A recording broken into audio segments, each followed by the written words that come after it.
A few years ago, I started working as a flight attendant with a small airline based out of San Diego, California. It was my first real job, and I was excited. The airline mostly handled short flights along the West Coast, cities like Los Angeles, San Francisco, Portland, and Seattle. It seemed perfect for someone like me, fresh out of training and eager to see new places. Everything started normally enough. My shifts were mostly morning flights, which meant early wake-ups, but also early evenings. I lived alone in a cozy apartment near Mission Valley. My routine quickly fell into place. Early mornings, busy afternoons, then quiet evenings at home, unwinding before an early bedtime. About a month into my job, things took an odd turn. It began subtly. I noticed a passenger, a man in his late 30s named Jonathan, as I later learned, appearing on several of my flights. He was quiet, always polite, and nothing about him initially raised alarms. Frequent flyers were common. It wasn't unusual to see familiar faces on routes like these. So at first, I didn't think much about it. But after seeing him for the fourth time in 2 weeks, always on my specific flights, I began to feel uneasy. Each time, he'd smile politely, say hello, but then watch me quietly from his seat. There wasn't anything inherently threatening about him, but something about his quiet gaze felt intense, almost overly familiar. I tried to shake it off as paranoia. After all, as a flight attendant, dealing with passengers was part of my job. But soon, his presence seemed less coincidental. On a flight from San Diego to Seattle, I glanced toward his seat halfway through the flight and saw him taking a photo, pointed directly at me. When our eyes met, he calmly lowered his phone, smiled, and looked away. The next day, on a different flight, I deliberately avoided looking his way.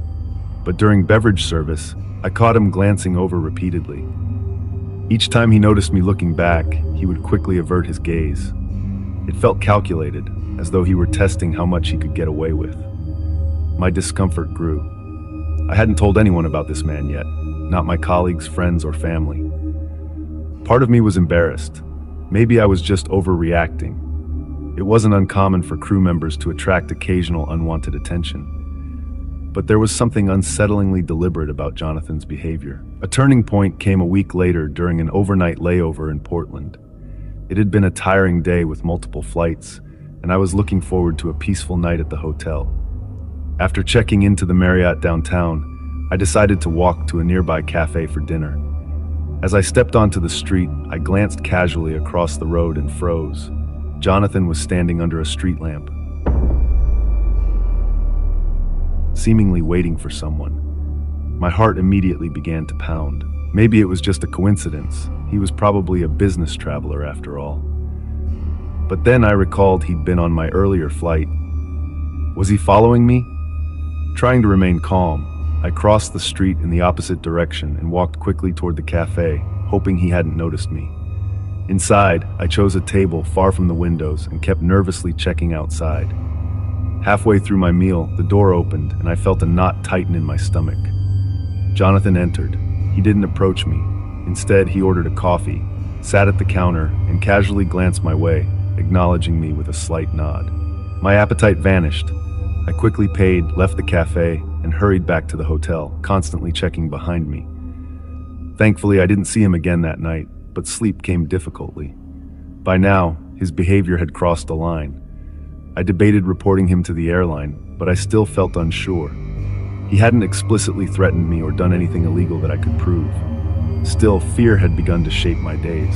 At work, I found myself constantly scanning passengers' faces, dreading his presence. Weeks went by without seeing him, and I began to relax, convincing myself it had all been my imagination running wild. Then, on a late evening flight from Los Angeles to San Diego, I saw his face again. This time, he was in the front row, right next to the galley. I felt trapped. Throughout the short flight, Jonathan watched my every move openly. It was as if he wanted me to notice, to understand he wasn't going away. After landing, I waited until everyone else had exited, trying to avoid confronting him, but he lingered deliberately, taking his time gathering his things. Finally, as he passed me, he leaned slightly closer and said, "Have a good night. I'll see you soon." My blood went cold. His words seemed harmless, but the tone and the intent behind them felt menacing. Once he left, I stood frozen, heart racing. I realized then I couldn't ignore this anymore. I needed to report him.